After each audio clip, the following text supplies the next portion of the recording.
Hello friends, नमस्ते। मैं निधि सिंह। कैसे हैं आप लोग? उम्मीद करती हूँ फ्रेंड्स कि आप लोग भी अच्छे होंगे और अच्छे से पढ़ाई कर रहे होंगे। फ्रेंड्स, आज मैं एक शॉर्ट वीडियो लेकर के आई हूँ क्योंकि फ्रेंड्स आपके पेपर में अब 4 से 5 ही दिन बचे हैं। इसके लिए फ्रेंड्स मैं कुछ बड़ी टॉपिक नहीं पढ़ाऊँगी, पर वो टॉपिक ज़रूर पढ़ाऊँगी जो आपके पेपर में आए हुए हैं और इस बार भी आ सकते हैं। ऑनलाइन, ऑफलाइन दोनों ही एग्ज़ाम में यहाँ से क्वेश्चन पूछे गए हैं। इसके लिए मैं ये टॉपिक कराऊँगी और इस टॉपिक को आप पूरा देखिएगा, 1 से 2 बार ही देख लीजिएगा, तो भी आपको ये टॉपिक अच्छे से समझ में आ जाएगा। क्योंकि ये टॉपिक मैं आपके घर परिवार से रिलेटेड करके आपको समझाऊंगी। बट फ्रेंड्स वीडियो स्किप मत करिएगा, पूरी वीडियो देखिएगा। आज हम पढ़ेंगे पृथक्करण। पृथक्करण की विधियों के बारे में जानेंगे। पृथक्करण क्या होता है? जैसा कि फ्रेंड्स आप लोग अपने दैनिक जीवन के अंतर्गत कभी ना कभी पदार्थों को अलग जरूर किए होंगे। जैसे फ्रेंड्स हम चाय बनाने जाते हैं, लड़की हो या लड़का कोई भी हो, चाय बनाने जाते हैं तो चाय जब भी बनाते हैं तो चाय बनाने के बाद छानेंगे तो चाय पत्ती को जो चाय से अलग करते हैं वही पृथक्करण होता है। यदि हम दाल चावल बनाने जाते हैं तो उनमें से जो कंकड़ पत्थरों को निकालते हैं वो हम कौन सी प्रक्रिया के द्वारा निकालते हैं? तो वो हम पृथक्करण की प्रक्रिया द्वारा निकालते हैं। ये जो पृथक्करण है इनकी 8 विधियां बताई गई हैं। 1-2 और विधियां हैं पर उनसे फ्रेंड्स कभी भी क्वेश्चन नहीं बना है, ना उनसे क्वेश्चन पूछे गए हैं। पर ये जो टॉपिक मैं 8 पढ़ाऊंगी इनसे क्वेश्चन पूछे गए हैं और क्वेश्चन बने हैं। पहले हम देखते हैं हस्त चयन, हैंड पिकिंग। हस्त मतलब हाथ होता है, चयन मतलब चुनना। हाथों से जो चुनने की प्रक्रिया कहलाती है या जिस प्रक्रिया से हाथों से कंकड़ पत्थर निकाले जाएंगे वही हस्त चयन विधि कहलाती है। अब पढ़ते हैं। इस विधि द्वारा हाथों से दाल, चावल, गेहूं आदि में से बड़े मिट्टी कणों को निकाला जाता है।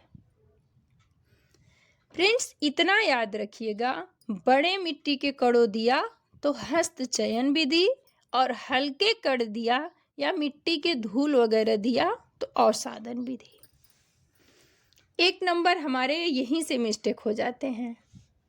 किस विधि द्वारा दाल चावल में से कंकड़ पत्थर को निकाला जाता है? तो हस्त चयन विधि द्वारा। दूसरा है थ्रेसिंग या गाहना। इस विधि द्वारा अनाज के कणों को उनकी डंडियों से अलग करने के लिए उन्हें हाथों से पीटकर या थ्रेसिंग के उपयोग से अलग किया जाता है। जैसे धान पीटना, गेहूं से भूसे निकालना।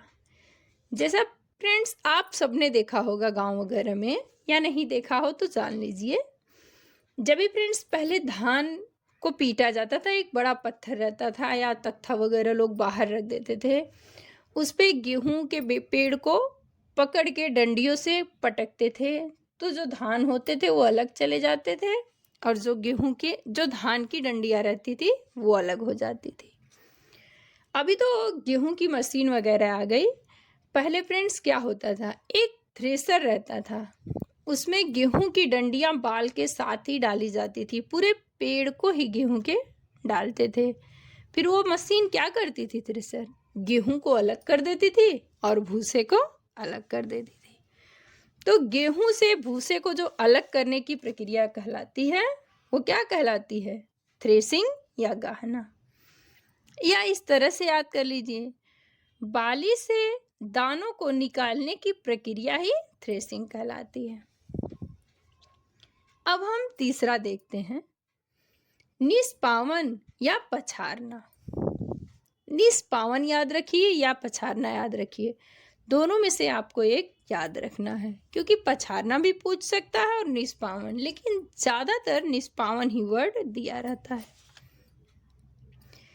इस विधि में भूसे को दानों से अलग करने की प्रक्रिया होती है, या अलग करने की प्रक्रिया को ही निष्पावन या पछाड़ना कहते हैं।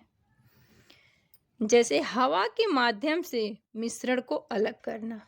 जैसे फ्रेंड्स, पहले क्या करते थे, दो लोग चद्दर पकड़ के खड़े हो जाते थे, खूब तेज तेज से चद्दर को हिलाते थे, हवा करते थे। कोई एक अकेला आदमी बड़े टब में या बड़े तसले में, बड़े बर्तन में गेहूं को या सरसों को लेकर के हवा के दिशा में घुमाता था, तो धूल मिट्टी उड़ जाती थी और सरसों हुआ, गेहूं हुआ, वो नीचे रुक जाता था। उसे ही हम पछाड़ना कहते हैं। बट फ्रेंड्स, अब क्या होता है, लोग बड़े फैन फर्राटे वगैरह को चला देते हैं और अब एक बड़े टब से या तसले से गिराते रहते हैं गेहूं को, सरसों को।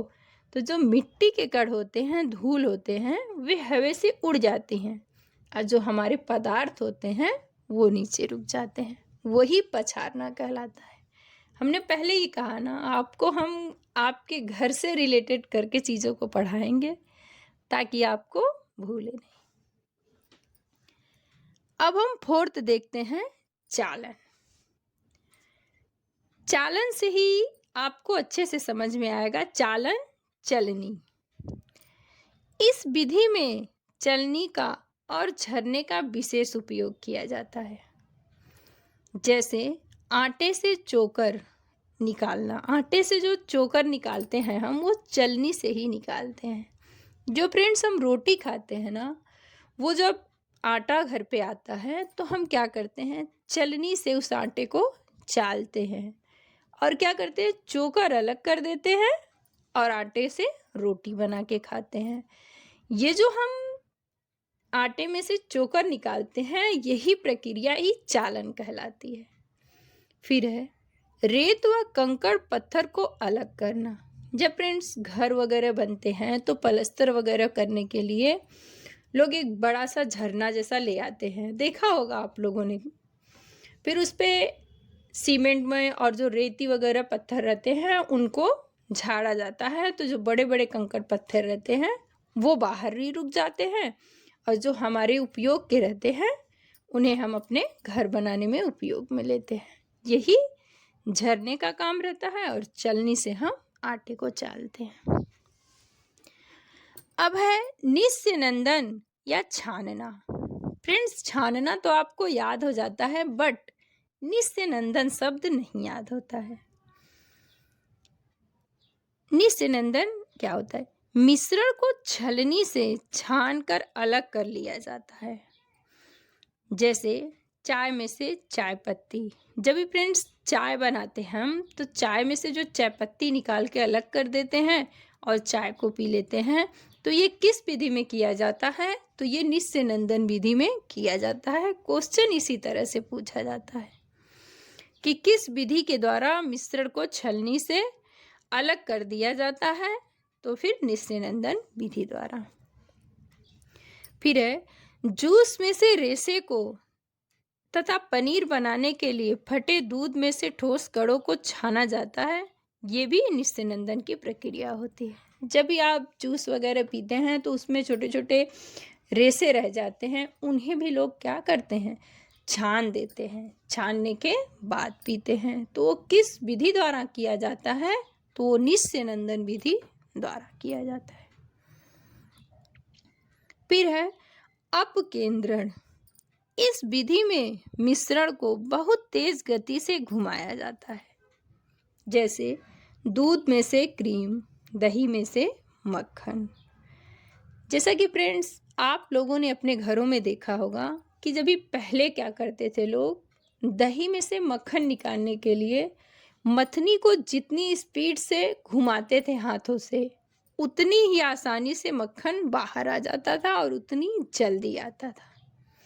आजकल तो लोग क्या करते हैं, मिक्सचर वगैरह से भी निकाल लेते हैं, लेकिन पहले जितनी स्पीड में मथनी घुमाई जाती थी, मक्खन भी उसी तरह से और उतनी क्वांटिटी में आता था।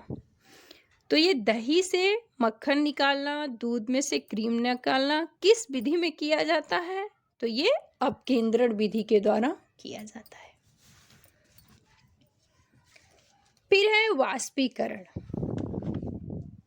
वाष्पीकरण समुद्र के जल से नमक वाष्पीकरण प्रक्रिया के द्वारा ही प्राप्त किया जाता है। जो फ्रेंड्स हम अपने घर में नमक का डेली यूज़ करते हैं, तो इसकी जो खेती की जाती है नमक की, इसमें कियारी के जैसा ऐसा बना दिया जाता है छोटे छोटे रूप में। फिर क्या करते हैं, उसमें पानी भर देते हैं, तो जो पानी होता है वो वाष्प बन के हवा में चला जाता है और जो सॉल्ट होता है नमक वो नीचे बैठ जाता है। फिर हम एज इट इज उसे नहीं यूज करते हैं, उसमें उसकी प्रोसेस की प्रक्रिया रहती है, उस पूरी होने के बाद हम उसे यूज करते हैं। या फ्रेंड्स ऐसे समझ लीजिए, जो हम खोया खाते हैं तो क्या होता है, दूध को जलाकर जो खोया बनाया जाता है वो भी वाष्पीकरण की प्रक्रिया द्वारा ही किया जाता है। जब भी आप दूध जलाते हैं तो दूध जो होता है वो वाष्प बनकर खत्म हो जाता है और जो उसके पदार्थ होते हैं वो हमें खोए के रूप में प्राप्त होते हैं। फिर लास्ट है अवसादन, तलघटन या निथारना। जैसे कि फ्रेंड्स आप सबने ये काम किया होगा अपने घरों में। जल में कंकड़ होने पर जल को थोड़ी देर स्थिर रहने देते हैं, जिससे कंकड़ नीचे रुक जाता है और जल ऊपर आ जाता है। जैसे फ्रेंड्स एक बॉटल हो, बाल्टी हो, कोई भी ऐसा बर्तन हो जिसमें जल हो और उस जल में कंकड़ पत्थर भी हो, तो फ्रेंड्स यदि उस बॉटल को हम सेक करके निकालेंगे जल, तो कंकड़ और पत्थर दोनों आ जाएंगे पानी के साथ। बट फ्रेंड्स यदि उसे हम थोड़ी देर के लिए छोड़ देते हैं तो उसकी तली में, तल घटन लिखा है ना, तो उसकी तली में वो पत्थर बैठ जाता है और पानी हमें ऊपर मिल जाता है।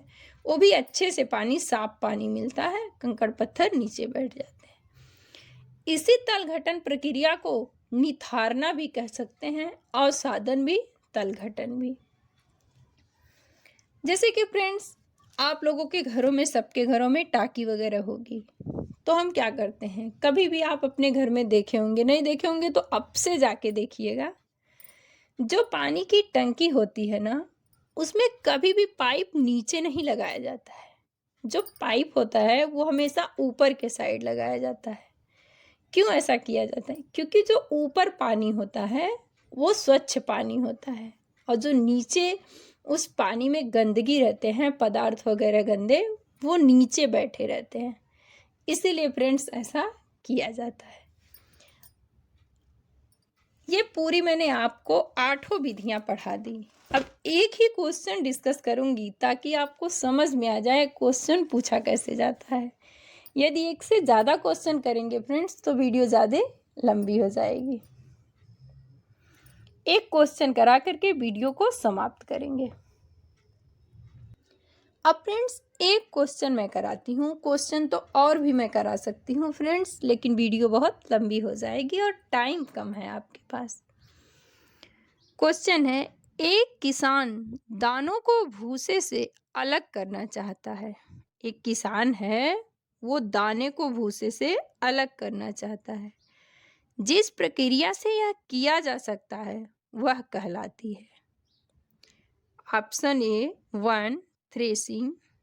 थ्रेसिंग द्वारा तो फ्रेंड्स धान पीटा जाता है, गेहूं से भूसे निकाले जाते हैं। ऑप्शन 2 फसल की कटाई। फसल की कटाई से और पृथक्करण की विधियों से कोई मेल नहीं है। ऑप्शन 3 निष्पावन। निष्पावन ही फ्रेंड्स राइट आंसर है। निष्पावन या पछाड़ना, दोनों में से कुछ भी दिया हो तो इसी प्रक्रिया द्वारा दानों को भूसों से अलग किया जाता है। बट हम ऑप्शन पूरा पढ़ते हैं। ऑप्शन 4 है हस्त चयन।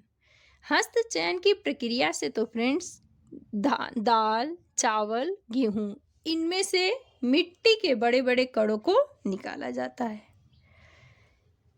उम्मीद करती हूँ फ्रेंड्स जितना पढ़ाई हूँ अच्छे से समझ में आया होगा और वीडियो को लाइक शेयर और सब्सक्राइब करके रखिएगा, ताकि आपके पेपर तक आपके मेन पॉइंट टॉपिक मैं आपको पढ़ा दूं। इन टॉपिक को यदि आप पढ़ के जाते हैं फ्रेंड्स, तो 1 नंबर आपके कंफर्म हैं आ जाएंगे, क्योंकि ये टॉपिक ही ऐसे हैं जो पहले भी पूछे गए हैं और इस बार भी पूछे जाएंगे। आज के लिए बस इतना ही। नेक्स्ट वीडियो में मिलेंगे नेक्स्ट टॉपिक के साथ। तब तक के लिए बाय बाय, टेक केयर।